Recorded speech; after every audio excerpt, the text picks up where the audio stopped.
Student faces prison after being accused of rape, then 40,000 texts get released.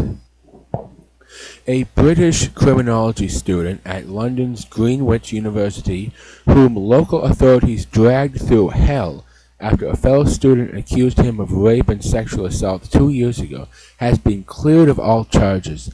The judge in student Liam Allen's case threw out the charges against him last week after 40,000 text messages were discovered that showed his accuser wanted and enjoyed the sex she later claimed was non-consensual, according to the UK Independent.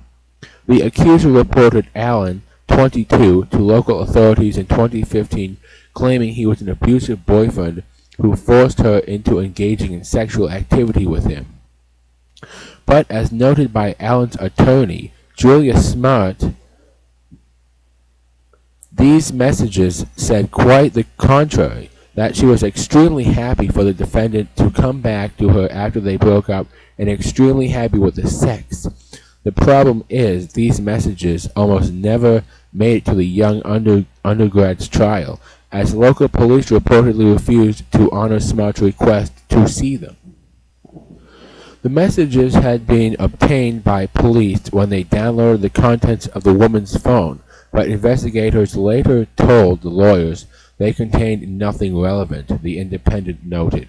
Luckily for Allen, a judge approved a formal request by Smart for access to the messages on the first day of the young man's trial. I took the disk away to discover there were 40,000 messages on it, Smart said to the Independent. I read them through the night and into the next morning. It was laborious, but I found messages that completely undermined the case. Smart told the Independent she did not believe prosecutors deliberately withheld the evidence. We can only put it down to cuts in funding, she said. I can't see how those messages would not have been disclosed if they had been sent. If they had been seen. Let's be clear here. Had a judge not intervened at the very last minute, Allen would have likely been convicted. And he was looking at 10 years in prison if he'd been convicted. That's a long time to spend behind bars for a false rape accusation. And luckily again for Allen, the prosecutor in his case agreed. I would like to apologize to Liam Allen. There was a terrible failure in disclosure which was inexcusable, said Prosecutor Jerry Hayes in court last week. According to the Telegraph, there could have been a serious miscarriage of justice which could have led to a very significant period of imprisonment and life on the sex offenders register. Agreed, though some might now argue Allen's accuser, who remains unnamed, deserves to be outed and then hit with the same sentence he had faced. I can't explain the mental torture of the past 2 years, Allen himself said outside court following the clearing of his charges. I feel betrayed by the system which I had believed would do the right thing, the system I want to work in.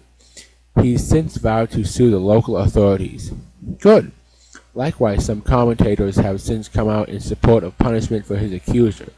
There have to be consequences because sexual crime is too serious, lying about it too wicked, to be used as a weapon of the petulant, opened Libby Purves in a column this week for the UK Times.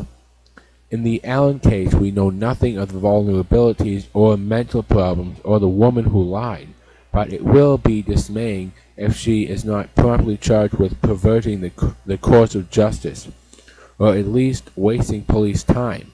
Certainly she should lose anonymity. That privilege of real victims is far too precious to be brought into dispute. Agreed.